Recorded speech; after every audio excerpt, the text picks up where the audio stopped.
Olá, sejam muito bem-vindos ao Cooper e Rara, evento que reúne os presidentes das principais cooperativas do agronegócio brasileiro.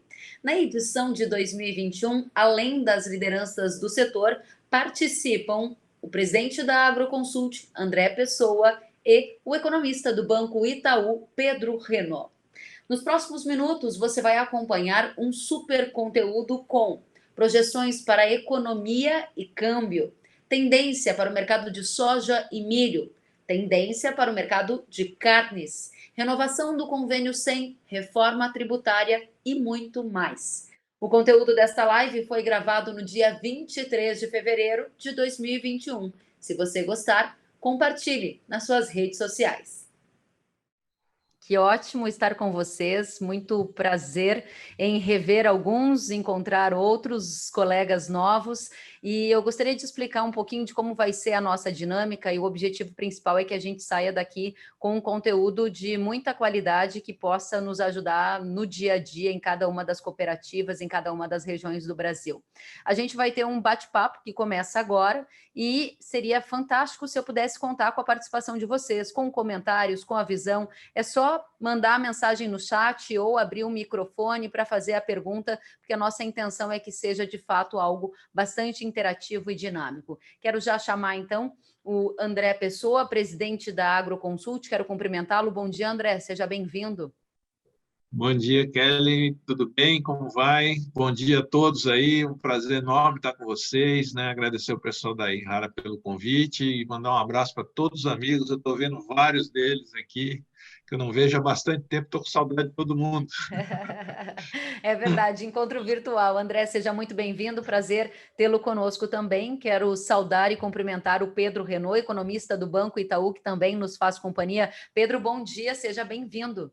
Bom dia, Kellen. Bom dia a todos. Agradeço pelo convite também. Prazer estar aqui com vocês. Muito bem. Gente, para começar, eu entendo que um dos principais fatores que chama a nossa atenção e que contribui para o atual patamar de preço de algumas commodities agrícolas é dólar. E a gente começou essa semana com um mercado bastante estressado. Agora há pouco, antes de começar a nossa conversa, a moeda estava ao redor de 5,43, mas com a troca de comando à frente da Petrobras, a semana começou mais quente. Entendo que esse é um dos principais temas para a gente tomar decisão de compra de insumo, relação de troca, entender qual vai ser o preço das nossas commodities, pelo menos no horizonte de curto ou médio prazo. Para este início de conversa, quero ouvir já você, Pedro. Diga para a gente o que está acontecendo com o dólar, por que estamos com esse estresse e qual é a tendência de curto e médio prazo. Conta para a gente. Ótimo. Bom, não tem nada acontecendo, né? Pelo contrário. Bom, a gente tem algo bem de curtíssimo prazo aqui, ou vamos dizer, cujo efeito é bem novo, que é essa história da Petrobras. Que a gente ainda não sabe exatamente onde vai parar, tá? Pode ter sido algo pontual ou um início de uma tendência mais intervencionista do governo. O que certamente se sinalizou foi um presidente que está ficando mais preocupado com coisas que podem ter efeito na sua popularidade, como o preço do combustível, seu efeito na inflação, ou diretamente a probabilidade ali de uma greve de caminhoneiros ou não. E isso, naturalmente, pode vir trazendo aqui outros sustos ao longo do decorrer desse mandato. Então, o que aconteceu, ou vem acontecendo nesse momento?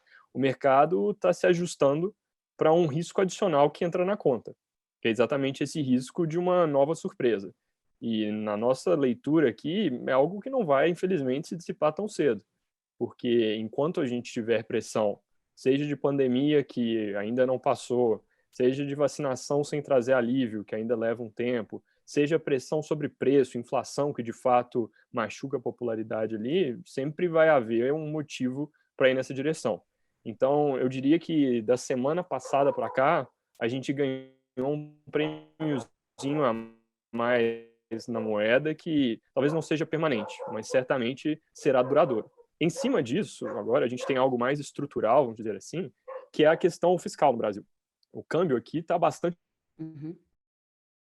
com países pares aqui da América Latina, se a gente compara com de países emergentes, e uma parte desse descolamento, a maior dela, a gente diria, vem do quê? Das dúvidas sobre qual vai ser a dinâmica de contas públicas do governo no pós-Covid. A gente tem visto toda aquela discussão por retomar auxílio emergencial ou não, por furar teto de gastos ou não, e na nossa leitura o real ele tem sido impedido de ganhar força, como, por exemplo, a alta das commodities que puxou a moeda do Chile, que puxou de outros países. Por quê? Porque por causa de um choque global, que foi a pandemia, que pegou todo mundo lá atrás, a gente resgatou um problema doméstico, que é esse flanco ali que a gente achou que tinha endereçado com reforma da Previdência, com teto de gasto. Então, a gente fica tamares mais da nossa leitura, até ter pelo menos uma definição de se o governo vai para o lado de gastar muito de novo ou não. E quando isso deveria acontecer?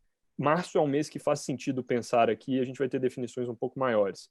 Primeiro porque a pressão para gastar mais tem a ver com a pandemia. Até março a gente vai ter uma dinâmica um pouco mais clara de qual vai ser esse ano. Segundo, vacinação, na nossa leitura, que vai progredir, vai estar mais claramente andando. Segundo, porque é em março que o governo aprova o orçamento. E aí a gente vai saber se é dentro ou fora do teto, provavelmente vai ser fora, mas qual é o tamanho desse fora do teto, porque, por exemplo, se for 30 bi que está nos jornais de hoje, é ok, é 0,5% do PIB, se for contido a isso. Agora, se for coisa maior, se não tiverem medidas de contrapartida para os anos seguintes, é pior, e aí o risco não passa, tá?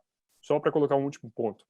Em termos de projeções, a gente trabalha com R$ 4,75 por dólar para o fim desse ano. Por quê? Porque a gente entende que uma boa parte do risco atual passa.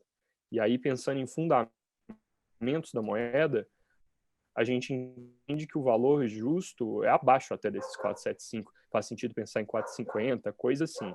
Agora, a convergência para esses 4,75, quando em cima do risco fiscal a gente começa com essas novidades lá Petrobras, ela vai ficando um pouco ameaçada, tá?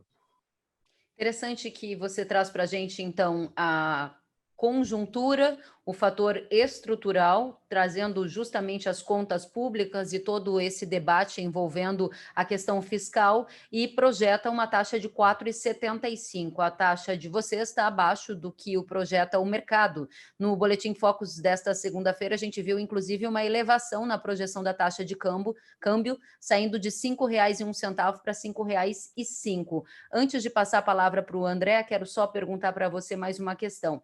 Você afirmou, Pedro, para a gente que boa parte do risco atual passa. O risco atual vinculado à pandemia, à medida que a vacinação avance, a gente pode ter uma retomada da economia. No entanto, o residual desta pandemia, que é o problema fiscal, ele fica. Mesmo assim, você acha que tem espaço para uma queda de dólar? Sim, eu acho que o ponto aqui é o seguinte, Keren, é bastante interessante a gente explorar isso mesmo. A gente está falando de um nível de dívida pública no Brasil que saltou muito no ano passado.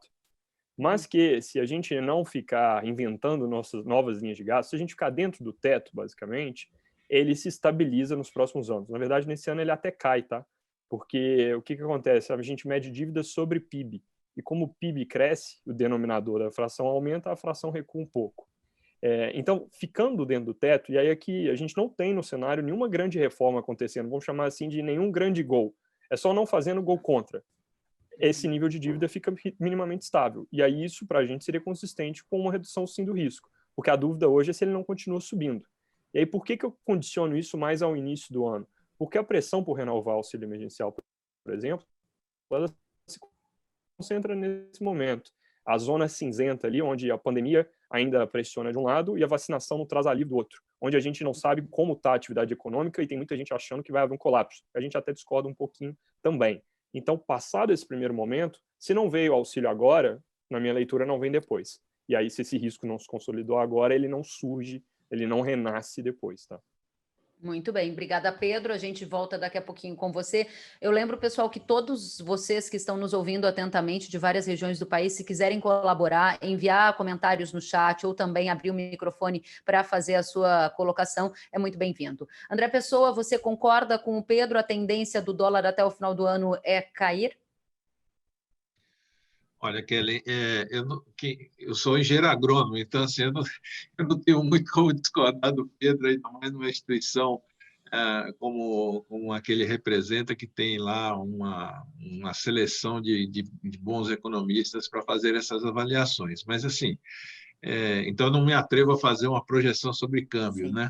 Mas a minha leitura da economia, vamos dizer assim, das influências sobre a taxa de câmbio, não é só decorrente da trajetória da economia, vamos dizer assim, nos indicadores, né, de quanto a gente está crescendo esse ano, que eu concordo, acho que a gente vai ter um ano de crescimento, né? Mas também da sinalização de médio e longo prazo. E essa sinalização de médio prazo me preocupa quando o Pedro diz que não tem previsão de nenhuma grande reforma, né? Então, essa sinalização de não avançar numa reforma tributária, não estou dizendo aprovar, porque é um tema extremamente complexo, mas pelo menos definir qual é o projeto sobre o qual nós vamos nos debruçar no Congresso, e nem isso sabemos, né? Sobre qual reforma tributária será feito o debate, né?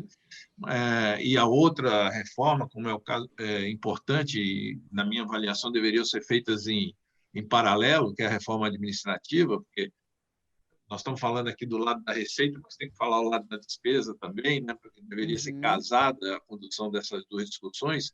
O fato de estar sinalizado de que nós não avançaremos de forma importante nessas reformas, eu acho que vai trazer a continuidade desse processo de extrema volatilidade para a taxa de câmbio, né? E talvez esse prêmio permaneça por mais tempo, né? Outro aspecto que eu queria destacar, você, quando começou aí a gente a falar dessa semana, é uma situação, aparentemente, nós tínhamos no Brasil uma eleição. Passada a eleição, nós tínhamos um ano ali de lua de mel, né, com o Congresso, em que reformas importantes eram aprovadas. Depois nós tínhamos 2 anos para entregar, né, uma parte do que foi prometido durante a campanha, tentar fazer ajustes de gestão ali e ajustes no modelo, né, econômico em curso. E o 4º ano era de reeleição. A sensação que a gente tem é de que a gente vive numa permanente reeleição agora. Nós não temos mais tempo para o governo trabalhar, né? Ou seja, a gente não desce mais do... E não estou fazendo uma referência, uma alusão só a esse governo. A gente já vem assim, eu acho que há alguns mandatos, né? A gente não desce do palanque, né? E, ao não descer do palanque, fica muito pouco espaço para arregaçar as mangas e trabalhar naquilo que é necessário, seja no Congresso ou mesmo no âmbito executivo, né? E isso, para mim, se traduz em volatilidade nos principais mercados, seja de juros, de câmbio, né? Então, eu não vejo com nenhuma mudança no comportamento dos políticos, especialmente do presidente da República, nessa permanente campanha de reeleição que a gente vive, né? Então, acho que isso contamina um pouco o mercado, portanto, eu seria menos otimista em relação à diminuição do prêmio que a gente vê no dólar sobre a moeda brasileira nesses próximos meses. Então, eu estou um pouco menos otimista com a volta do câmbio, talvez, do que o Pedro, sem me arriscar aqui a dizer é 5,50, é 6, é 5,20. Eu acho que é um patamar mais alto do que esse que está aí sugerido, e mais importante ainda, que é o que mais dificulta talvez a vida dos produtores, com bastante volatilidade. Muito bem. Agora, na sua praia, que é a praia de mercado agrícola, a gente sabe que esse fator câmbio, que você disse que tem um grande impacto, naturalmente, das questões políticas e que você prevê uma volatilidade alta de agora em diante e ainda diz que não é tão baixista para dólar, você entende que no curto prazo, nós estamos aqui com uma colheita de soja bastante atrasada, algumas consultorias dizem que é o maior atraso em pelo menos uma década, há algumas referências de que, inclusive, na semana, isso impactou a formação de preços em Chicago. Eu gostaria de saber como você analisa o horizonte de curto e médio prazo nas cotações de soja e milho, com o câmbio atual e com esse cenário global que a gente está observando, André. Legal. Vamos lá. Olha, eu estou observando aí o mercado, vamos dizer, principalmente de grãos, né? E aí eu vou falar da soja, mas vale para o milho, vale para o trigo, né? Com bastante apreensão. Por quê? Porque nós já estamos em patamares de preços elevados. Soja de $14 o bushel, milho de 5,5, trigo de 6,5. São preços que já apontam claramente para uma relativa escassez desses produtos no mercado internacional, né? Ou seja, os estoques estão perigosamente baixos, né? E quando a gente olha para a situação de soja, os Estados Unidos vão enfrentar, em agosto desse ano, na virada de agosto para setembro, exatamente a mesma situação que nós enfrentamos no Brasil na virada de dezembro para janeiro. Ou seja, não tinha soja, né? Estávamos literalmente varrendo silo, né, para tentar fazer o próximo navio, né? Vai acontecer a mesma coisa nos Estados Unidos esse ano, né? Um estoque zerado na virada para a próxima safra. Qualquer coisa que não seja uma safra excelente, do ponto de vista de produtividade, né, que nem está plantada ainda, só tem a intenção de plantio por enquanto, né? Nós vamos ter o início do plantio dessa safra, provavelmente vai ficar mais aí para o final de abril, né? No caso da soja, no caso do milho um pouco antes. Todo esse desenvolvimento vai ser acompanhado de perto com uma lupa, porque qualquer coisa que não seja uma safra excelente significa que a gente tem muita chance de ver o preço subir ainda mais, tá? Porque quando a gente olha para o lado da demanda, os sinais de demanda são muito positivos, né? A Ásia não está há muito tempo já sofrendo os mesmos impactos negativos da pandemia que digamos assim, o mundo ocidental, né? Então, vem numa velocidade de recuperação há mais tempo e mais intensa, especialmente o grande comprador, que é a China, né? Por algumas razões internas, também há uma recuperação mais intensa da demanda, por exemplo, na medida em que a China vai se recuperando dos impactos da peste suína africana no seu rebanho suíno, né? Então, isso é um elemento que a gente pode contar com ele, uma demanda forte, muito aquecida, né, vinda da Ásia, né? E do lado da oferta, dois dos principais fornecedores em situações de estoque praticamente zerado. Foi o caso do Brasil agora na virada do ano, será o caso dos Estados Unidos no segundo semestre, né? O único lugar que a gente pode dizer que ainda tem algum estoque de soja no mundo é a Argentina, que guarda um pouco de soja como reserva de valor em silo-bolsa, né? Mas eu acredito que a contaminação, vamos dizer assim, o ataque ao estoque argentino se dará através do mercado de farelo, porque tanto no Brasil quanto nos Estados Unidos nós não vamos ver o estoque negativo, não existe. Então, a partir de um determinado momento que fica claro que vai acabar, você começa a restringir,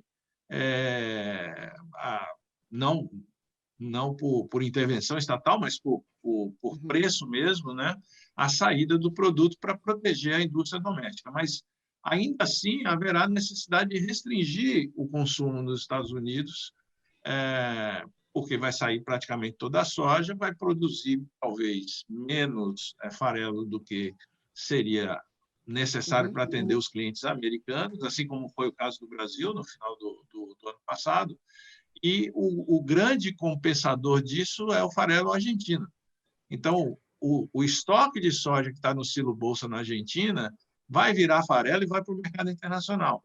Essa subida do preço do farelo se transmite para a soja. Então, qualquer coisa que não seja uma safra muito boa nos Estados Unidos, a gente tem espaço de ver preços de soja ainda maiores. O mesmo raciocínio vale para o milho. Não vai zerar o estoque, mas vai chegar um estoque aí de 30 e poucos milhões de toneladas em setembro, que para quem consome 310 e o ano que vem 320 milhões de toneladas de milho, que é o caso dos Estados Unidos, é muito pouco estoque, né? Com o advento esse ano da presença da China como um grande importador. A China não era um importador, vamos dizer, gigante de milho, era um importador marginal de milho, né? Há pouco tempo atrás era exportador, mas virou um importador ali de 3, 4, 5 milhões de toneladas. Esse ano vai para 25 milhões de toneladas ou mais, passou o Japão, passou a Coreia, passou o México, passou todo mundo, né? E vai permanecer com grandes volumes. Resta apenas registrar que o preço do milho hoje, na China, no mercado interno, está acima de $11 o bushel, o dobro do preço de Chicago, né? O que revela uma escassez bastante crítica naquele país, né? Então, isso não vai mudar no curto prazo, né? Então, também para os Estados Unidos, que é o maior fornecedor do mundo no mercado de milho, com exportação de quase 70 milhões de toneladas, qualquer coisa que não seja uma safra fantástica de milho é mais pressão no mercado de milho, no mercado internacional, né? E não tem muito aonde buscar, né? No caso da China, os protocolos tanto de Argentina quanto do Brasil ainda não estão prontos. Então, eles só têm como recorrer à Ucrânia e aos Estados Unidos. Então, você tem um quadro aí para preços, que é um quadro... Os preços já estão em patamares muito bons, mas eles podem subir um pouco mais em função desse quadro de escassez de oferta, né? A mesma coisa vale para o trigo, né? A gente acabou de ver aí uma semana esquisitíssima de frio nos Estados Unidos, né? Em áreas de produção de trigo. A Rússia também tem problemas atualmente com o trigo. Então, assim, tem vários dos fornecedores de trigo no mercado internacional que estão olhando para um quadro de escassez que pode também ser um detonador desse processo de aumento dos preços de commodities. Então, e aí, nesse caso, não faz muita diferença se o câmbio vai ser 4,75, 5, 5,25, 5,5. Já é um câmbio que nos dá extrema competitividade e com preços internacionais que podem ser até maiores do que esses patamares muito favoráveis que nós temos nesse momento, né? Muito bem, Vai ter André. pressão de custo? Vai ter pressão de custo. Já está havendo pressão de custo pelo câmbio, pela subida de matérias-primas no mercado internacional, por exemplo, em fertilizantes. Tem pressão no mercado de agroquímico, né?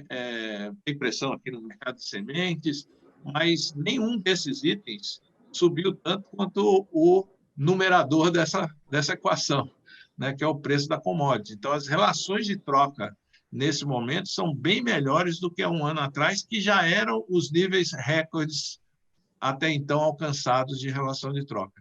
Então, a minha perspectiva é muito positiva para o lado produtor de grãos no Brasil. Não vale a mesma afirmação para o lado consumidor de grãos, que eu estou vendo aqui alguns dos colegas que nos acompanham, têm esses dois negócios, né? Tanto do lado produtor quanto do lado consumidor de grãos na produção de proteína. Muito bem, André. Eu vou voltar com você já já. Tem pergunta direto da Cocamar, justamente sobre esse aspecto. O André foi bastante claro ao projetar um cenário ainda de firmezas para preços de soja e milho, e nesse contexto em que a gente observa justamente as commodities nos patamares mais altos dos últimos anos no mercado internacional. O André reforçou essa questão da oferta restrita, o player China também com uma demanda bastante aquecida, agora não só para a soja, mas também com protagonismo no mercado do milho, e isso muda completamente o patamar de preços. A gente vai ampliar essa questão com você já já, para saber como é que fica a situação do consumidor, o setor de proteínas, né? Mas daqui a pouquinho, André, eu volto contigo, porque eu quero saber do Pedro, se o Itaú BBA entende também que há um início de um ciclo de alta de commodities agrícolas, porque a gente observou na análise do André também os fundamentos de oferta e demanda, mas há um outro aspecto que interfere na formação de preços desses mercados internacionais, que é a direção dos fundos de investimentos com muito dinheiro ao redor do mundo. Tem fundos também colocando bastante recurso e incrementando a formação de preços no mercado financeiro. Qual é a visão do Itaú BBA? Estamos apenas no início de um ciclo de alta das commodities agrícolas, Pedro? Ótima pergunta, Kellen. Eu vou passar aqui fazendo de forma similar à do André. Não vou entrar muito no detalhe de questões de oferta, porque aqui acho que falou o especialista já. Mas pensando aqui por uma questão de demanda e essa questão do arranjo financeiro, a gente entende que não estamos no início de um ciclo como foi o lá do início dos anos de 2000, por exemplo. E tem algumas diferenças importantes aqui. Primeiro, a gente está falando, por exemplo, de uma China que sim, vai crescer 8,5% nesse ano, essa é a nossa projeção. Mas depois de crescer 2% no ano passado e voltando para 5% no ano que vem, que deve ser o ritmo que eles vão querer manter daqui para frente. Eles vêm buscando um modelo de crescimento mais sustentável, menos acelerado. Então, a gente não está com aquele super ciclo de China que resultou num super ciclo de commodities lá de trás. A Ásia emergente, como um todo, está indo bem, verdade, mas também é parte de uma retomada do que ficou para trás nos anos anteriores. A gente não está vendo, estruturalmente falando, uma demanda global que acelera expressivamente. E aí a gente combina isso, pensando aqui, por exemplo, em posição dos fundos, que hoje em dia estão comprando praticamente qualquer coisa que passa na frente deles, porque tem dinheiro a rodo sobrando na economia, taxas de juros muito baixas. A gente entende que isso não dura tanto tempo. Por quê? Porque a gente está falando de uma economia americana também, que vai se recuperando muito bem. Talvez até um pouco melhor do que o que seria correto. E o que eu quero dizer com isso? Eles já estão caminhando para uma retomada expressiva nesse início de ano, e o governo americano está discutindo colocar mais 2 trilhões de dólares em estímulo na economia. Pisar fundo no acelerador com um motor que já está reaquecendo. Isso significa que, eventualmente, a gente vai começar a ver pressão inflacionária nos Estados Unidos. Inclusive, quanto mais fortes esses preços de commodities, o quanto antes vai ser essa pressão. E, havendo isso, a gente vai falar daqui a um tempo de alta de juros nos Estados Unidos. É algo que já entrou na discussão de mercado. A gente já vê, por exemplo, os juros de títulos longos do governo americano começando a andar. Agora eles estão em patamares que ainda são ligeiramente abaixo dos pré-crise, mas devem continuar subindo. E na hora que o juro nos Estados Unidos sobe, o mundo inteiro sobe juros juntos. Inclusive, ao falar de câmbio, eu foquei nesse ano, 4,75. Para o ano que vem, a gente vê um câmbio que vai perdendo um pouco de força de novo, porque na hora que sobe juros nos Estados Unidos, sai o recurso de tudo quanto é coisa mais exótica, inclusive qualquer coisa no Brasil, basicamente, sai o recurso das apostas, vamos dizer, de menor convicção ali dos fundos, para o investimento seguro, que seria comprar título por lá.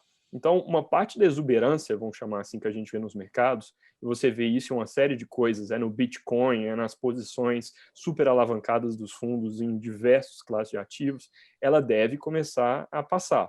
Quando? A gente está falando de um Banco Central americano que, nesse contexto aqui, deve começar a subir juros em 2023. Parece longe, mas antes não se falava de nada antes de 2024. E Banco Central americano subindo o juro, antes de fazer isso, ele tem que preparar a decolagem. Porque além do juro em zero, ele tem os programas de compra de ativos, eles têm umas outras formas de estimular a economia, que eles já devem começar a tirar no ano que vem. É o que o mercado chama de tapering. Quando isso começou a acontecer lá atrás, em 2014, foi um belo de um stress. As taxas de mercado todas dispararam de juros. E aí, de novo, juros subindo, ativos reais caindo, tudo mais constante, tá?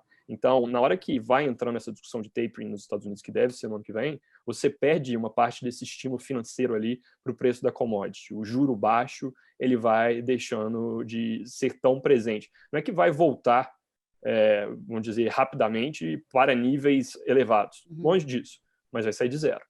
E vai começar a se precificar, principalmente com esse estímulo todo nos Estados Unidos, o risco, inclusive, de que eles passem do ponto e que o Banco Central tenha que correr atrás de uma inflação maior. Então, só recapitulando aqui, do lado financeiro, da posição dos fundos, vamos dizer, a capacidade que eles têm de, via juro baixo, fazerem grandes apostas, vai estar diminuindo.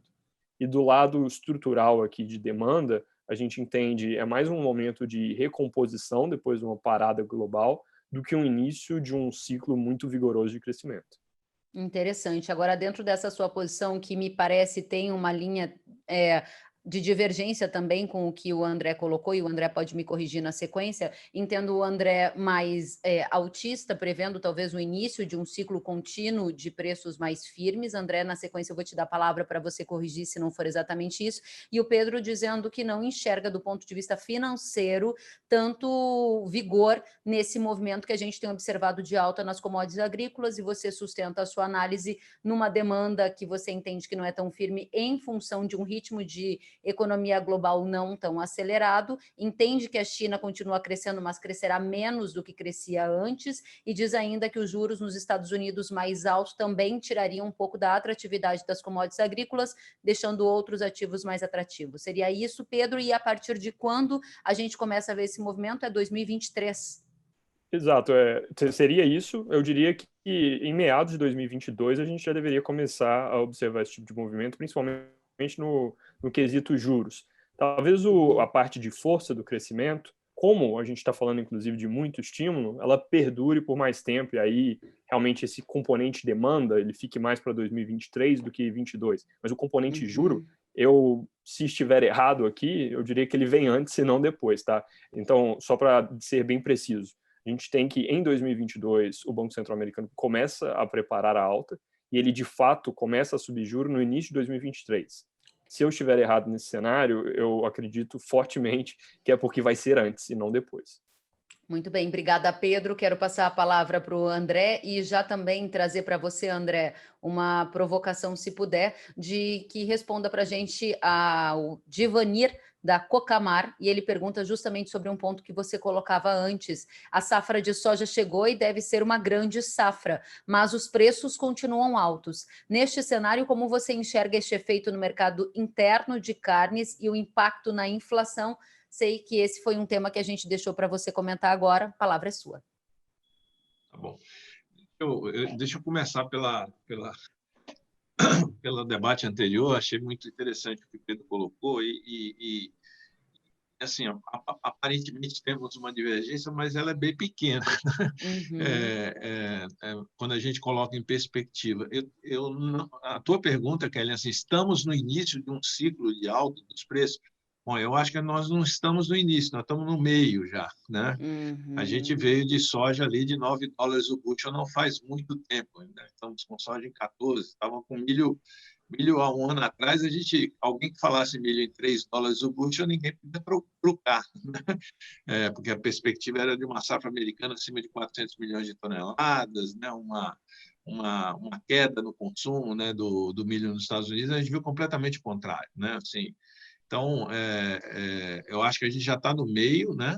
Pelo menos no meio, talvez até tenha passado da metade já dessa alta, mas no curto prazo, que seria o horizonte da safra 21-22, eu acho que a gente pode ver preços ainda mais altos, né? E aí, mesmo que tenhamos, assim como o Pedro está sugerindo, uma mudança na precificação dos juros em termos internacionais, né? Isso tira um pouco do efeito, vamos dizer, complementar aos fundamentos, né? que é provocado pela liquidez, né, internacional nos mercados desses ativos, né, de commodities, mas o fundamento prevalece ali, né? O fundamento de que nós estamos num momento de estoques baixos e podem ficar mais dramaticamente baixos ainda, né, no horizonte aí da safra 21-22, né? Em relação à China, eu concordo, a China vai crescer bastante esse ano e o ano que vem volta, mas exatamente essa mudança perseguida pela orientação da política econômica chinesa nos últimos anos, que foi, digamos, interrompido, de certa forma, pela questão da pandemia, era na direção de privilegiar um pouco mais o consumo, né, dentro da própria China, né? Talvez um pouco menos de investimento em infraestrutura, que vinha sendo feito de uma forma muito intensa nos últimos anos, mas certamente um olhar mais para dentro da China, né? E mais para consumo das famílias, consumo, né? Aumentar a participação do consumo no PIB, né? No fundo, essa estratégia da China que vai ser seguida, mas ela, para o nosso negócio aqui, né? Que é o negócio, vamos dizer, agrícola, isso não é ruim, é, na verdade, positivo, né? Em que pese taxas de PIB mais baixas do que nós estávamos acostumados, se é um PIB mais construído a partir do consumo, para commodities agrícolas é muito bom, né? Significa uma robustez ainda maior no ritmo de expansão do consumo, né?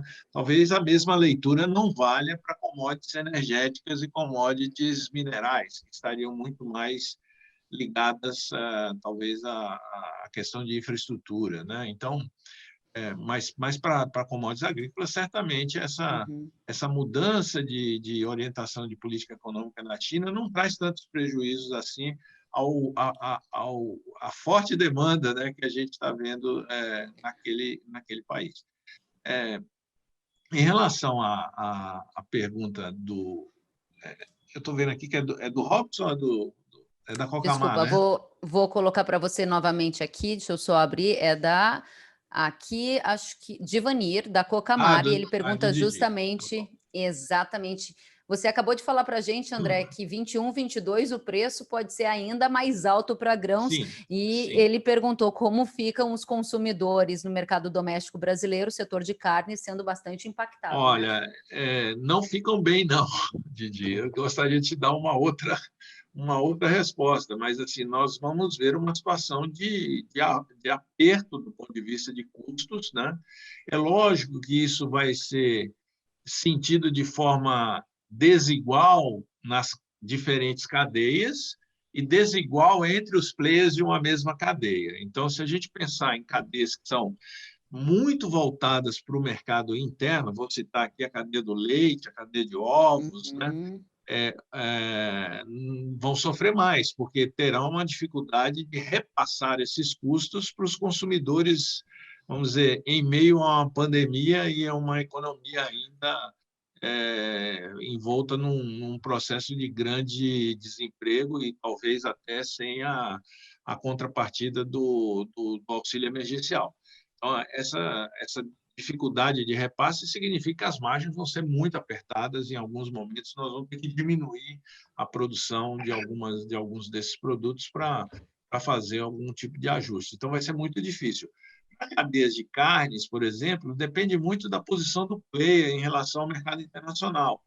Se é uma integração que tem um componente, ou uma cooperativa que tem um componente importante das suas vendas destinadas ao mercado internacional, o preço da carne vai subir para todo mundo, porque o preço do milho e da soja vai subir para o mundo todo. Então, subiu para todo mundo e vai continuar subindo. Então, também tem um reflexo sobre o preço desses produtos lá fora, que, junto com o câmbio aqui dentro, permitem, vamos dizer, uma válvula de escape, né? Quem é mais voltado para o mercado interno, que é o caso de algumas cooperativas e o caso de algumas empresas não integradas do setor de carnes, a dificuldade vai ser semelhante àquela que eu já mencionei para essas cadeias que não exportam, né? Como é o caso citado aqui da cadeia de leite. Então, eu vejo que o setor de proteína no Brasil vai passar por uma pressão muito grande de custos, já está passando, né? E nem sempre com a válvula de escape do mercado internacional disponível, né? Então, e tem um outro reflexo aí talvez para a área do Pedro, que assim, significa que vem inflação por aí, né? Mais inflação. Na verdade, o pessoal da economia lá deve ligar quase toda semana lá para a ministra Tereza Cristina e perguntar assim, quando é que começa a baixar? Porque a pressão de alimentos foi muito relevante nesses últimos meses. Eu acho que vai demorar, apesar de uma safra muito boa que a gente está colhendo, acho que vai demorar a passar essa pressão e talvez ela aumente aí itens importantes aí da nossa cesta de consumo aqui para o consumidor brasileiro, né? Infelizmente. Né? André, só O para trazer equilíbrio nunca é mais... bom. Muito bem, eu volto com o Pedro já já. Quero fazer mais uma pergunta da nossa audiência para você. O Enio da Cotribá está conosco e ele disse o seguinte: já que estamos no meio desta curva de alta das commodities, como você mencionou, André, ele questiona se, já que estamos no meio dos níveis, a tendência seria a manutenção dos níveis de preço ou a redução delas. Não, de curto prazo, a minha leitura é a manutenção ou uma subida ainda maior, né? Eu não vejo muito espaço no curto prazo, né? Curto prazo que eu digo assim, ao longo do restante desse ano, né? Com vistas aí na safra 21/22, né? Que nós tenhamos uma redução significativa dos preços, né? Que estão aí colocados. No curto prazo, $14, no médio prazo aí mais próximo dos 13, né? Eu não vejo muito espaço para que a gente tenha uma redução significativa nesse patamar de preços. Agora, por outro lado, a depender do comportamento da safra americana nesses 3 produtos, soja, milho e trigo, né, qualquer coisa diferente de uma safra excelente, na minha avaliação, significa que os preços podem subir mais. Muito Né? bem, obrigada, André. A gente volta com você já já. Quero já passar a palavra para o Pedro e pegar carona justamente na discussão que estávamos tendo agora sobre a composição dos preços para as culturas que dependem, por exemplo, do mercado doméstico. Em 2020, a gente viu o litro do leite atingir preços recordes e boa parte desse momento de alta de preço de leite derivou do auxílio emergencial. Então, objetivamente, eu gostaria de saber qual o impacto que uma renovação do auxílio emergencial vai ter no consumo doméstico, porque isso impacta na cadeia de proteína, que está com custo alto, mas se o preço do produto melhorar aqui dentro, a tendência é da situação ficar menos ruim para alguns setores. O mesmo acontece para o leite. Conta para a gente como vai ficar o consumo doméstico e as suas previsões. Perfeito. Então, o primeiro ponto sobre o auxílio emergencial. A gente tem que lembrar que ele não foi distribuído de forma homogênea na população, muito pelo contrário, ele é concentrado na população de menor renda e, geograficamente falando, muito forte no Nordeste, forte também no Norte, menor nas outras regiões. Ele puxou muito o consumo que está exatamente ligado a essas populações de menor poder aquisitivo, que é muito, vamos dizer, claramente falando, alimentos básicos. Teve alguma coisa de material de construção também, mas que acho que não tem nada a ver com a nossa conversa aqui, que já cairia de qualquer jeito, porque ninguém faz pequena reforma todo mês. O alimento básico foi o que foi realmente impulsionado. E a gente vê isso, esse ponto do leite, acho que é muito interessante, por exemplo, porque em crises normais, você tem, por exemplo, um desemprego que sobe, como subiu, e você tem uma mudança de mix no supermercado. O consumidor ele sai do produto mais caro para o substituto mais barato. Por exemplo, do leite longa-vida para o leite em pó, do queijo para o queijo mais barato, um substituto, do presunto para o apresuntado. E esse tipo de mudança não ocorreu tanto nessa crise. Aqui no Itaú eu converso muito com o investidor, os grandes fundos, e eu falo muito com o cliente corporativo também.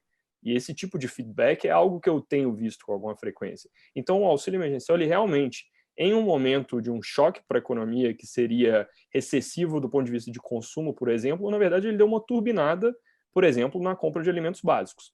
E aí, na hora que ele deixa de existir, ele gera um certo vácuo. Agora, vamos pensar primeiro, começou o vácuo já, porque o auxílio emergencial não está aqui, existe a dúvida se ele vem ou não. A gente tem sentido essas vendas mais ligadas à classe mais baixa perdendo força, é verdade. Se a gente pensa no consumo ou na economia como um todo, nem tanto.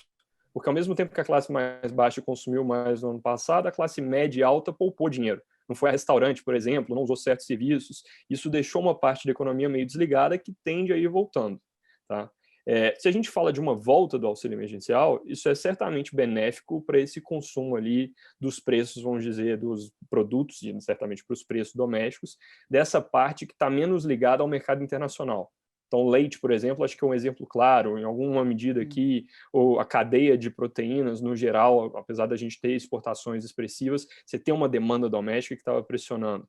Agora, se a gente vai falar das commodities, mais commodities mesmo, com isso eu quero dizer, é soja, é milho, que são as coisas realmente globalizadas, isso, independente do que acontece no Brasil, vai ter uma sustentação de demanda muito forte lá fora.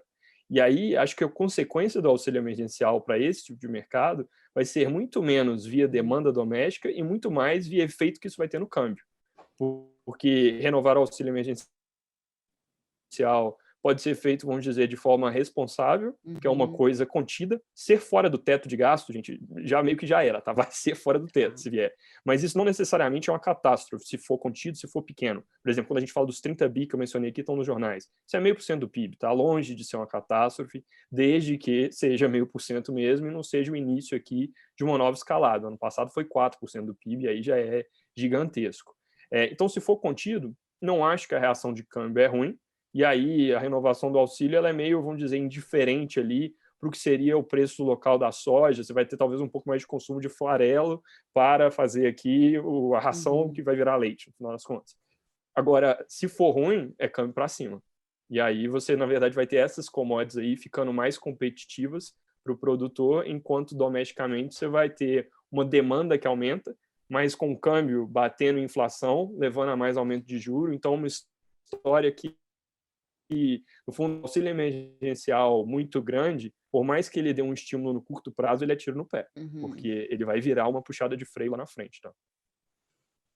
Muito bem. Obrigada, Pedro. A gente volta com você já já. Quero trazer mais perguntas da nossa audiência, direto da cooperativa Capal. Marinos pergunta, e eu dirijo para você, André, essa questão ainda no contexto em que estamos falando do mercado de proteína. A pergunta é: como fica a questão das novas variantes de peste suína na China? Isso demandaria menos milho e soja? Conta para a gente qual é o cenário. Eu vejo aqui que o Marinos também coloca assim, isso é ou não verídico? Sim. Eu não sei, Marina, não sei te responder. Né?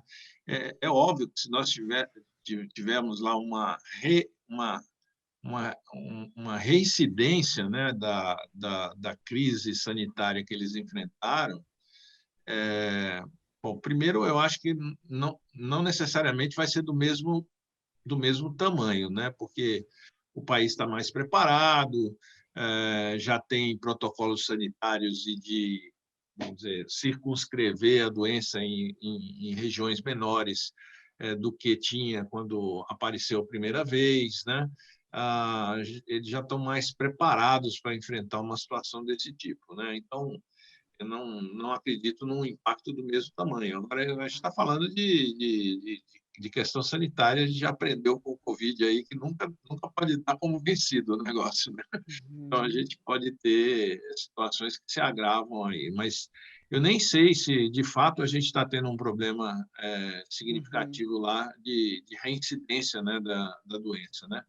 No nosso cenário, a gente não está considerando isso, tá? Está considerando, pelo contrário, os efeitos positivos da mudança de patamar tecnológico da suinocultura chinesa. Aquela suinocultura que foi dizimada pela primeira onda aí da peste suína africana, notadamente, foi a suinocultura de baixo uso tecnológico, digamos, aquele porco de fundo de quintal, né, de chiqueiro, e não o porco de granja. Então, na medida que você recompõe aquele rebanho, e não vai precisar nem de todos os animais que foram abatidos, você está repondo por animais que são muito mais produtivos, muito mais controlados do ponto de vista do protocolo sanitário, do protocolo nutricional. É isso que faz puxar a demanda, né? Com menos animais, você vai produzir muito mais carne, muito mais rápido, né?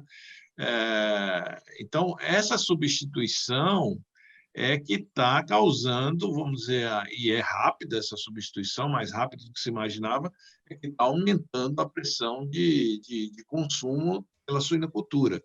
Como não dá tempo de repor todo o estoque de carne que foi perdido, né, toda a capacidade de produção de carne que estava instalada antes, outras carnes, especialmente atividades como a avicultura e a produção de pescados, também têm sido favorecidas e crescido de forma bastante robusta, e eles puxam farelo de soja também, puxam milho, né, no processo.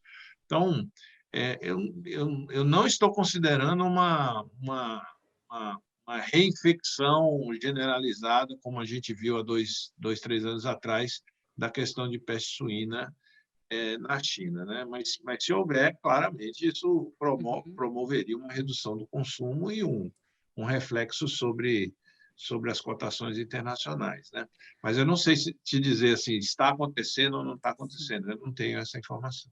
Só para a gente fechar o ponto, demanda de proteína animal, prioritariamente vindo do cenário internacional, com peste suína africana, o seu cenário, você acabou de dizer que é do efeito da mudança de patamar tecnológico na recomposição do rebanho lá na China, e isso significa dizer que esse apetite voraz que a gente viu da China, impactando na formação de preço da carne bovina aqui do Brasil, ou até de suínos, vai perder fôlego a partir de quando, à medida que eles já vão estar mais recompostos, digamos assim? Olha, Kellen, eu não vejo um cenário de redução dessa pressão em alguns casos. Por exemplo, no caso do milho, hoje existe uma diferença entre o que é apontado pelo USDA como a produção chinesa de cada ano e o consumo chinês de 40 milhões de toneladas de déficit. Ou seja, a China produz hoje, segundo o USDA, algo como 40 milhões de toneladas a menos do que consome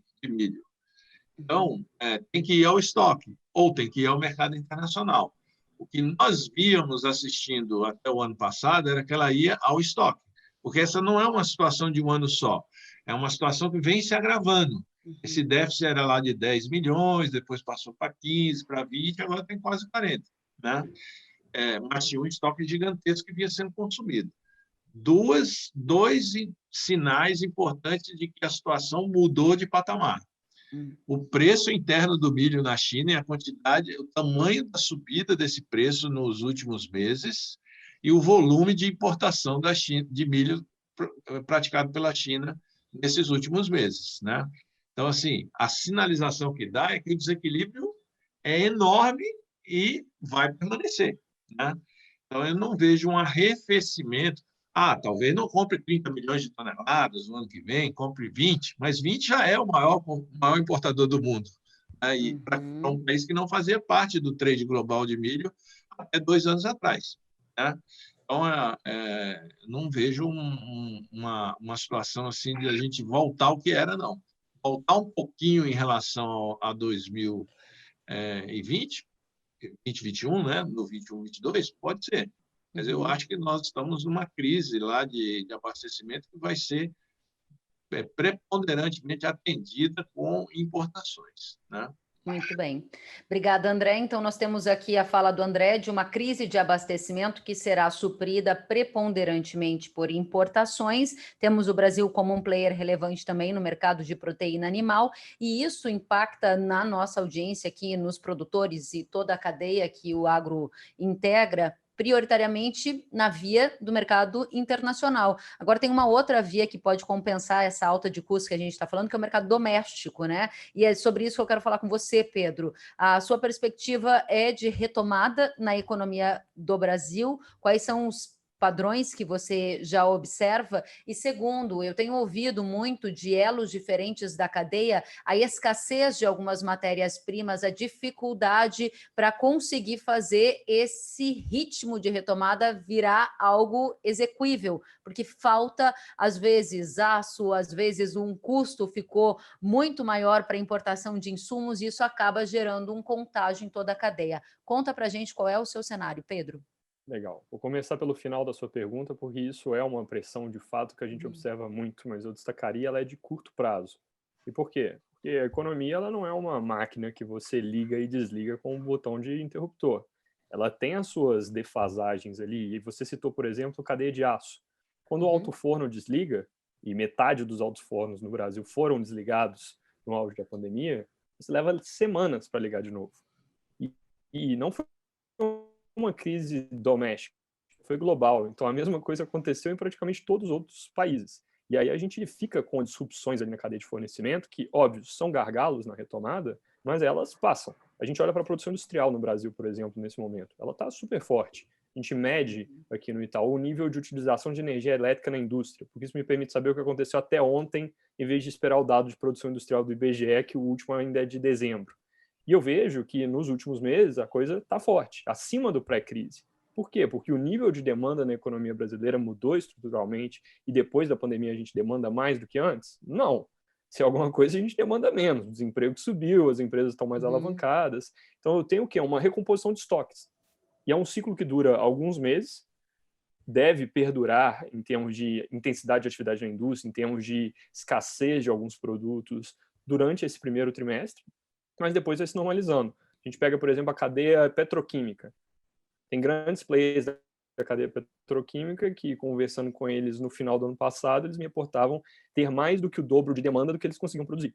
Hoje em dia, eles já conseguiram normalizar o backlog, não estão com nenhum cliente em atraso e estão conseguindo entregar num ritmo ali que é consistente com a capacidade de realmente colocar esses produtos no mercado. Então, acho que é uma questão um pouco transitória. E aí, um tanto de coisa combinou junto, né? Porque foi a commodity subindo, que Uhum. desestimulou, em alguns casos, a produção ou a importação. Estou falando aqui, por exemplo, na cadeia de têxteis, com o algodão mais alto, o pessoal foi esperar, só que acabou só piorando a coisa. Você teve a paralisação da indústria por um tempo e gerou, de novo, esse gargalo que gera escassez de curto prazo, mas não é, na minha leitura, algo estrutural. E aí, se a gente sai um pouco desse ponto, para o que é a nossa perspectiva, então, para a atividade econômica e crescimento no ano, Uhum. acho que vale destacar isso bastante, porque nós no Itaú estamos acima do consenso de mercado para, por exemplo, Uhum. projeção de PIB no Brasil. O consenso de mercado pelo Boletim Focus Central de ontem é 3,3% de crescimento do PIB. Nossa projeção é 4%. E aí vale destacar também o consenso de mercado para o PIB em 2020 chegou a menos 6,5%. A nossa projeção era menos 4,5%. Nós parecíamos extremamente otimistas e no final das contas o número vai ser perto de 4 de queda. O mercado era menos 6,5%, o Banco Gringo no geral estava com 7, 7,5% de queda, o FMI chegou a esperar 9%. Então, ano passado a gente passou uma boa parte do tempo parecendo otimistas. Eu brincava que a gente estava sendo realista. Olhando alguns dados a mais, por exemplo, esse consumo de energia na indústria que eu mencionei, a gente olha para consumo de cartão de crédito e débito, que a gente tem com as nossas maquininhas e os plásticos, e consegue ver como está andando a parte de serviços, a parte de bens, e a gente viu que a queda não era tão grande naquele momento, por isso a gente parou em 4,5 a projeção, erramos bem menos do que seria a média do mercado. Nesse ano a gente está com uma divergência similar, porque, no geral, está se esperando uma catástrofe no primeiro trimestre. Mas quando a gente olha para esses mesmos dados que, vamos dizer, nos salvaram no ano passado, eles mostram janeiro, na média, parecido com dezembro, que também não foi muito diferente de novembro, e fevereiro com uma ligeira aceleração. Então, se janeiro não foi o fim do mundo e fevereiro também não está com essa cara, eu preciso de uma catástrofe em março. E por mais, de novo, que a coisa seja diferente entre setores, na parte de alimentos básicos, eu tenho uma pressão que é mais preocupante, a economia como um todo vai relativamente bem. Acho que vale até compartilhar. Eu converso com clientes, grandes empresas, pelo menos umas 3 por dia. E o que eu tenho ouvido com mais frequência, olha, Pedro, que bom ouvir que você está otimista, porque eu vejo nos jornais, o que eu escuto é uma maré de pessimismo, e isso não se reflete no que eu estou vendo aqui dentro de casa. E aí, no final das contas, o meu argumento é exatamente, de novo, eu não estou otimista, eu não estou na torcida, de certa forma. Eu estou olhando para os números. E olhando para os números, eu não estou vendo esse colapso todo, tá? Então, 4% de crescimento é um número que parece forte no Brasil. Só para citar uma última coisa. Se o PIB ficasse esse ano inteiro de lado com relação ao que foi o fim do ano passado, esse crescimento já seria 3,5%. Porque a gente mede PIB como que o agregado de um ano contra o agregado de outro. E como 2021, por hipótese aqui, ele tem um mínimo de normalidade, vacinação anda, ele é melhor que 2020, que tem um buraco no meio do caminho, tá? Então, a leitura aqui, ela é um pouco, vamos dizer, mais otimista, mas eu não chamaria isso de otimismo, fazer a conta. Muito bem, obrigada, Pedro, por dividir conosco mais essa projeção, essa expectativa. Quero trazer mais participações da nossa audiência. Dirijo a pergunta ao André. A pergunta vem do Robson, da OCEPAR. A questão é, André, sobre o plantio de milho segundo a safra no final da janela ideal e com o efeito do Laninha, que, via de regra, propicia a entrada de frentes frias mais cedos. Qual o efetivo aumento de área de cultivo e o que diz para o abastecimento das cadeias de proteínas animais? Robson Mafioletti, da OCEPAR, mandando um abraço.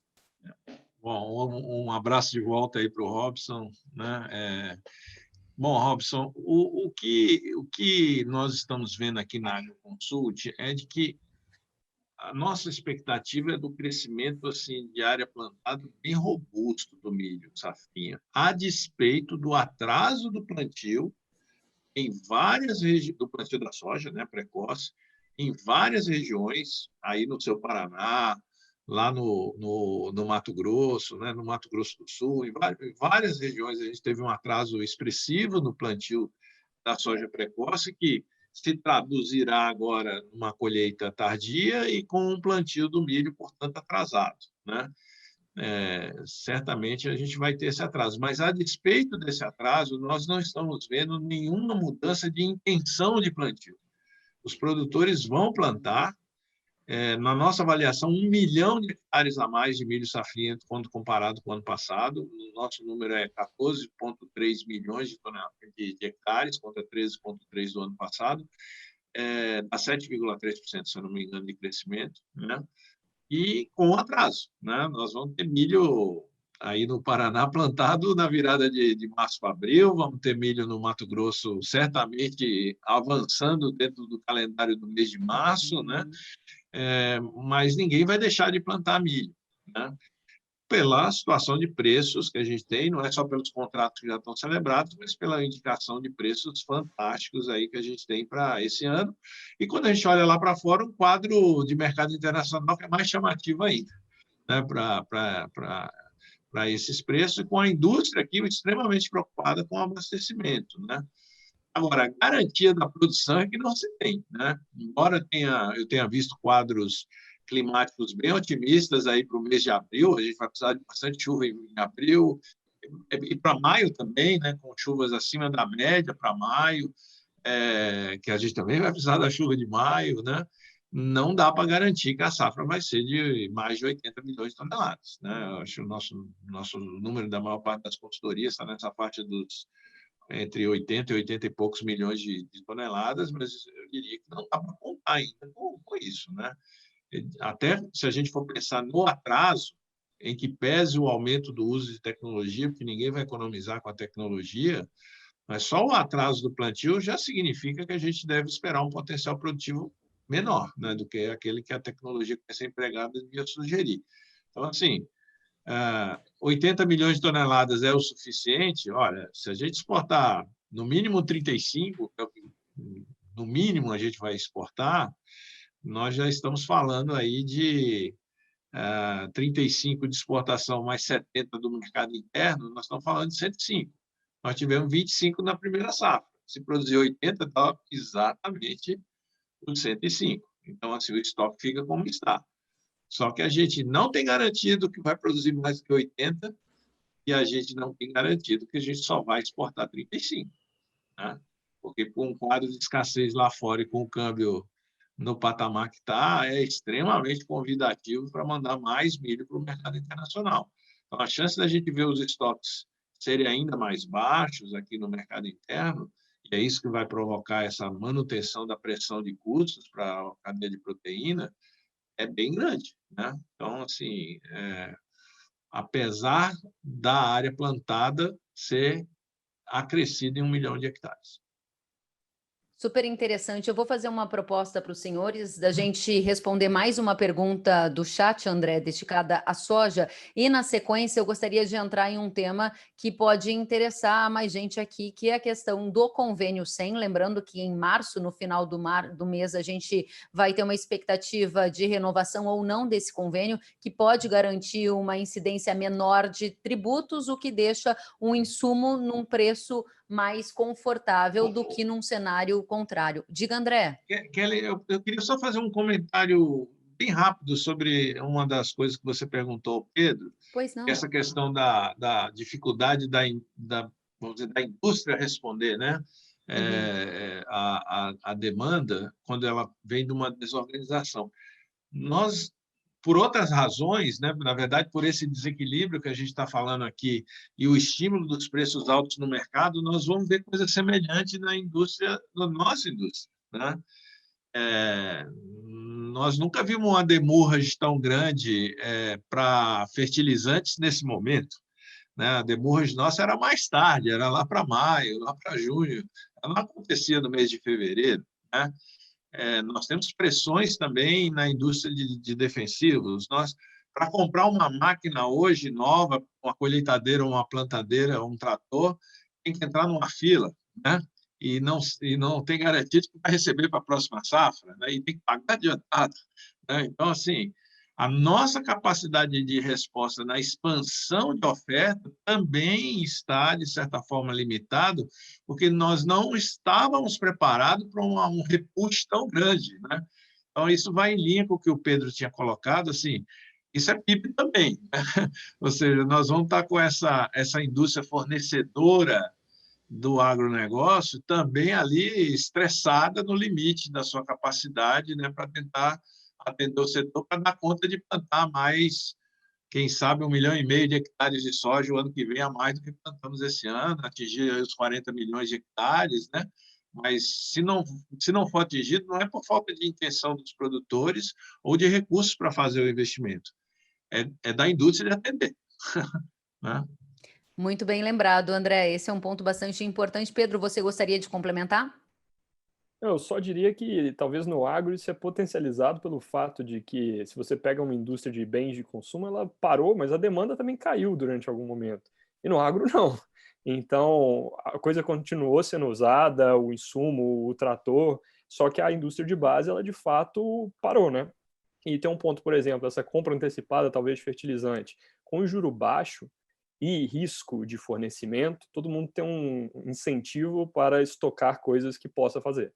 E aí acaba até se comprando mais no primeiro momento do que seria necessário, até porque eu também tenho dúvida de se o meu fornecedor vai me entregar tudo, então eu peço o dobro para levar metade. Isso gera uma pressão ainda adicional ali nesses pontos de engasgo ali para a economia.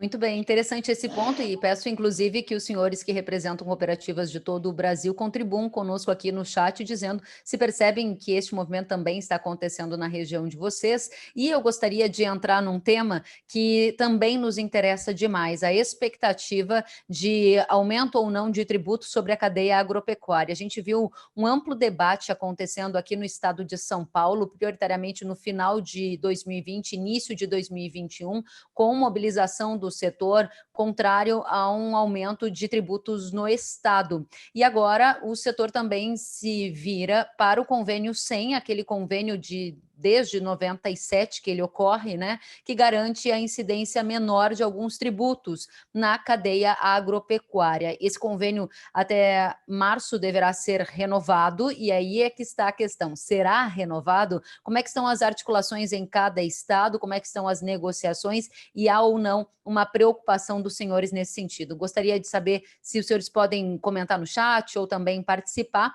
Enquanto os senhores se manifestam, eu vou passar a pergunta para o Pedro, saber se a gente vai ter reforma tributária e essa reforma tributária vai significar uma simplificação ou ela vai significar mais tributos para o agronegócio, Pedro, porque algumas das propostas elas incluem a simplificação, o que pode significar a retirada de isenções que o agro tem, o que na prática seria mais tributos. Claro. Bom, eu até comentei rapidamente que a gente não vê nenhum grande gol nessa segunda metade de mandato, e por isso, por nenhum grande gol, quero dizer, infelizmente, sem reforma administrativa, sem reforma tributária, sem privatizações, sem pacto federativo. Qual que é a leitura aqui? Eu acho que vale destacar, porque depois da eleição na Câmara e no Senado, havia algum otimismo com o avanço da agenda econômica. Primeiro, eu diria que esse otimismo já diminuiu um pouco, porque a gente vê, por exemplo, que o Arthur Lira, que seria o candidato que traria ali a agenda do governo, ele tem mais uma agenda própria. Inclusive, em termos de convicções, olhando para votações, coisas que ele defendeu no passado, ele nunca foi um grande liberal em termos de economia. Então, mais recentemente é que o discurso se adequou, talvez, à conveniência. A gente já viu caminhando para um lado que é um pouco diferente, eu diria que dificulta talvez a articulação, mas, mais importante do que isso, a gente nunca contou com algo acontecendo, porque independente do lado do Congresso, a gente vê no governo uma formulação boa, em termos de projetos, planos, mas uma capacidade de entrega baixa. E por isso eu quero dizer a articulação, a priorização, tá? Exemplo, para esse ano a gente tem uma lista de 35 prioridades legislativas, 35 prioridades me parece um número meio extenso, tá? Reforma tributária administrativa estão lá junto com o decreto de fazer a CNH durar 10 em vez de 5 anos, coisa assim. Então, existe esse problema que para a gente não passa tão cedo. Há uma janela para se falar de reforma no Brasil. Pensando nessa janela, ela vai, na melhor das hipóteses, até o início do ano que vem. Depois já entrou no período legislativo e entrando no período eleitoral ali, e provavelmente até antes disso. E aí esse tipo de pauta que, sinceramente, se não andou pré-pandemia com o Congresso e governo que estavam com um ímpeto maior de fazer, a gente não vê caminhando. Existem várias propostas, tem uma no Senado, tem uma na Câmara, tem a proposta do governo de simplificação só no nível federal. Eu diria a leitura do Ministério da Economia é simplificar e não aumentar a carga tributária. Mas aí, Kellen, você coloca um ponto importante que é o seguinte: não aumentar a carga tributária na leitura do Ministério da Economia em termos agregados, mas isso pode passar sim por rever isenções para certos setores. E o governo certamente vai ter um ímpeto de fazê-lo, tá? Eu diria que talvez o agro é o último setor a ter a isenção revista, porque, primeiro, ele tem uma importância grande como base da economia, segundo, ele tem uma articulação muito forte no Congresso. Isso, obviamente, importa, mas, de qualquer forma, em um contexto de reforma tributária andando, eu esperaria, e andando na formulação do que seria a cabeça dessa equipe econômica, eu esperaria simplificação, óbvio, mas com revisão de isenções. Quando isso acontece? Primeiro, não acho que é nessa segunda metade de mandato. Segundo, se vier, é tudo com um período de transição, porque senão não passa na negociação, com noventenas, com prazos ali, eu mexo nesse ano, só vale para o ano que vem. Então, não é nada, na minha opinião, que vai pegar alguém de surpresa. Tá? Muito bem, obrigada, Pedro. Quero só avisar o pessoal da Cooper Citrus. Matheus, li a sua pergunta será endereçada ainda no debate de hoje, nós vamos voltar com ela, tá bom? Então continue conosco. Trazendo já a participação da OCEPAR, o Robson Mafioletti, sobre o tema que perguntei, convênio 100, ele diz, estamos fazendo um trabalho via OCB para a manutenção do convênio 100. A dificuldade maior está sendo a concordância do Estado de São Paulo. Obrigada, Robson, pelo comentário. André Pessoa, Kellen, diga para... Oi, Kellen, pois não? Fernando Degobi, da Cooper Citrus. Eu só, aqui, encontrei você, aqui? Fernando. Tudo bem? Seja bem-vindo. Sim, sobre essa questão, o governo do Estado de São Paulo, na verdade, ele aproveitou a brecha no momento em que não estava ainda definida a prorrogação. Estava tendo como certo que ia vigorar em janeiro a nova regra de tributação. Então, o que aconteceu aqui é que, quando o produtor percebeu que queria pagar o imposto em janeiro, ele se mobilizou. E aí as cooperativas, as entidades entraram, fizemos o tratoraço que fez com que o governador voltasse atrás. Agora, além do custo, tem um problema operacional que eu queria colocar aqui. Nós trabalhamos muito para faturamento com entrega futura. Fertilizante é um caso, tem cooperativas que fazem o barter, e essa tributação, se ela for aprovada, se for 2,5, se for 4,12, a gente não sabe como é que o Cefaz está trabalhando esse tipo de acordo, mas o CONFAZ, né, que é o órgão que reúne todas as secretarias da Fazenda, mas tem um ponto fundamental aí, é que você tributa na remessa.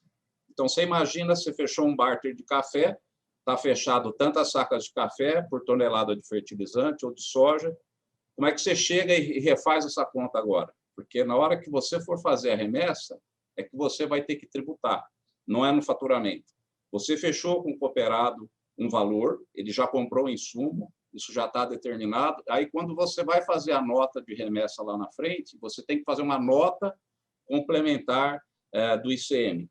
Então, só deixar aqui para os colegas, a gente sabe da força que o agro tem aí nos estados que estão aqui, é muito importante pressionar o governador, pressionar o secretário da Agricultura, o secretário da Fazenda, porque a decisão vai sair desse consenso. E em São Paulo, por enquanto, ainda não foi revogada a PL que deu para o governador o poder de tributar não só a cadeia do agro, mas outros setores também, mas está sendo feito um movimento forte também na Alesp, em cima disso. Então, eu queria só aproveitar e colocar esse ponto de atenção aí, que é importante essa mobilização para isso. Tá?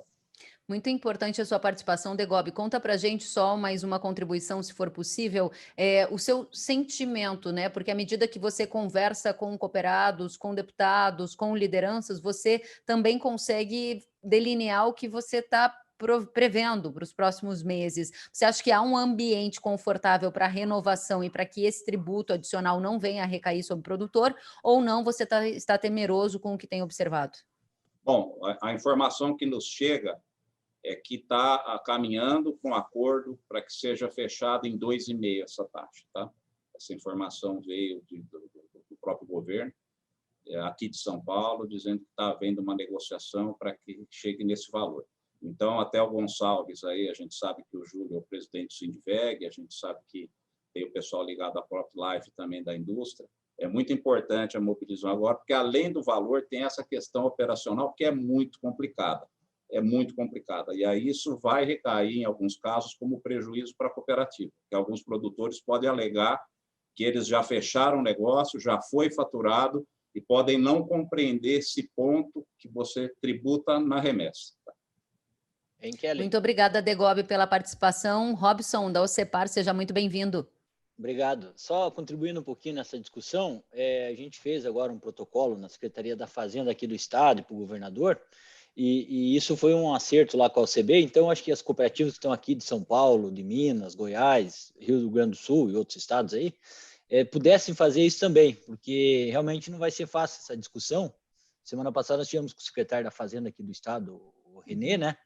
E ele falou, realmente a situação está difícil. De outro lado, também vai acumular mais crédito ICMS. Só as cooperativas do Estado que tem 1,8 bilhão nos balanços que não pode utilizar, né? Então, se não renovar o convênio 100 também é um problema, sabe? agora com essa lei, acho que é 176, que foi a última, no final do ano ali, que da Lei Candir, né, que o governo federal vai repassar ali não sei quantos bilhões ao longo do período aí para tentar fazer um pouco de frente para esses estados que são exportadores, né, que acabam acumulando mais créditos. Mas, enfim, só essa contribuição do Gob aí para se cobrar o CESP, imagino que está fazendo, mas para se posicionar forte junto aos governos. E é importante, Robson, ficar claro que o crédito é do produtor. A nota complementar, ela sai para o produtor. Então, é onde não resta dúvida de quem tem que pagar a diferença. Então, se a cooperativa depois vai usar esse crédito ou não, também é outra discussão. Mas, de novo, a operação é muito... Aqui, quando a gente detalhou para o secretário da Agricultura aqui de São Paulo, eles não tinham noção da complexidade que existe dessas operações também, tanto que o governo, na hora que o agricultor se mobilizou, voltou atrás. Tá? Muito boas contribuições, muito obrigada. Quero continuar com esse debate. André Pessoa. Eu acho que esse tema aí, o Fernando tem toda a razão, né, de chamar os colegas dos outros estados para a mobilização. São Paulo teve essa situação agora no começo do ano que ajudou a mobilizar todo mundo, né? Mas só lembrando, né, foi depois do leite derramado, né, que a turma se juntou, né? E o que você está dizendo agora é assim, olha, gente, tem muito pouco tempo para acontecer um outro problema se a gente não fizer a pressão adequada antecipadamente, né? Ela já devia estar sendo feita de forma mais coordenada. A OCB tá fazendo o trabalho, algumas entidades que nos representam também, mas se a pressão não for organizada e grande, a sensação que eu tenho é que está todo mundo já assim, não, isso aí essa toalha já está jogada, essa parada nós já perdemos, entendeu? E não é verdade, não está perdido, né? Dá ainda para pressionar, no mínimo, para conseguir um resultado melhor do que está previsto, né? Então, acho que é super importante essa mobilização aí. Tem a ver com o que o Pedro colocou, né? A frustração de uma reforma tributária que já deveria ter sido discutida em 2019, que não foi, né? Atrapalha, né? Porque a prorrogação tinha também esse intuito. Olha, estamos no meio de uma discussão de reforma tributária, vamos jogar um pouco para frente, a gente decide lá em 2021. Até lá a gente já tem uma cara mais ou menos para onde está indo e fica mais fácil também para os secretários da Fazenda se posicionarem e tal, né? Podia até ser uma moeda de troca setorial, né? Na negociação da reforma tributária. Como ela não aconteceu, fica aquela sensação de que, olha, já está decidido e vai ficar por isso mesmo. São Paulo mostrou que não precisa ser assim, dá para correr atrás ainda e, com uma boa mobilização política, aí, conseguir reverter essa tendência ou talvez diminuir o tamanho do prejuízo e a complexidade operacional que está prevista, né? Muito obrigada, André. Quando a conversa é boa, o tempo passa rápido, então eu quero pedir para o Pedro as considerações finais e nas considerações do André, eu vou pedir que a gente inclua a resposta para a Copercitrus daqui a pouquinho sobre o mercado de soja também. Pedro, gostaria de abrir o espaço para que você também deixasse a sua mensagem, aquela análise que a gente ainda não ouviu ou que você prefere adicionar alguns pontos. Perfeito, obrigado, Kellen. Acho que vale a gente arredondar um pouco qual que é a história aqui, de um ponto de vista macro, né? Então, primeiro a gente tem um contexto global que ele, sim, é bastante favorável, mas a gente entende ser algo aqui que é mais um descasamento entre oferta e demanda no curto prazo, ou seja, uma oferta apertada com uma volta da demanda, do que um novo ciclo estrutural, que então é favorável para preços e deve continuar por um tempo, mas não é um novo superciclo, porque não é uma nova rodada, por exemplo, de crescimento acelerado pela China. Tem essa história que o André colocou do priorização do consumo por lá, que é verdade, e isso é um ponto importante, mas isso já vem acontecendo ao longo dos últimos anos também, então não acredito que seria algo que faria preço agora de forma adicional. E globalmente falando ainda, a gente tem essa história de juros subindo nos Estados Unidos, que eu acho que é um ponto de atenção importante para se ter ao falar de câmbio, que vai crescer em termos de relevância ao longo da segunda metade desse ano e certamente no ano que vem. A gente não falou muito sobre coronavírus, mas fazendo um comentário rápido. Vacinação está andando relativamente bem no mundo, a gente enxerga países emergentes vindo com 1, 2 trimestres de atraso com relação ao resto, mas chegando lá também. Por quê? Porque ao se fazer conta com o que tem de expectativa ali dos laboratórios, por exemplo, a gente vê que já no segundo tri aumenta muito a oferta global de vacinas e a gente chega ao final desse ano com produção suficiente para vacinar a população global 2 vezes por ano, todo ano. Então isso vai deixando de ser um assunto. O grande risco ainda é alguma cepa, uma variante resistente às vacinas. Surgiu uma notícia ou outra sobre isso na África do Sul, mas era um pouco mais exagerado do que a realidade. Tem que monitorar, claro. Aqui no Brasil, a gente está de novo numa certa encruzilhada. A encruzilhada, ela ganhou um sabor a mais agora com essas histórias de Petrobras e tudo. A gente entende que, por enquanto, o que aconteceu não é um cavalo de pau em direção de populismo, mas vai precisar ser bem monitorado. Aquela história de câmbio recuando nesse ano, é porque nessa encruzilhada a gente entende que a gente não vai para o caminho de dívida explosiva, então a parte do risco cai.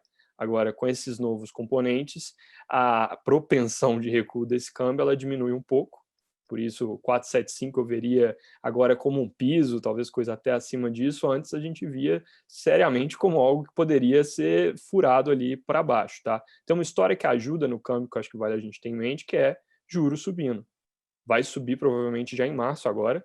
Não é porque a inflação está pegando fogo e o Banco Central precisa vir com um extintor de incêndio. Ela está pressionada e vai ficar por um tempo, mas estruturalmente falando, demanda na economia brasileira ainda não está tão alta, o mercado de serviços, que é o que mais determina a inflação, vai se recuperando devagar e não tem nada muito, vamos dizer, emergencial acontecendo.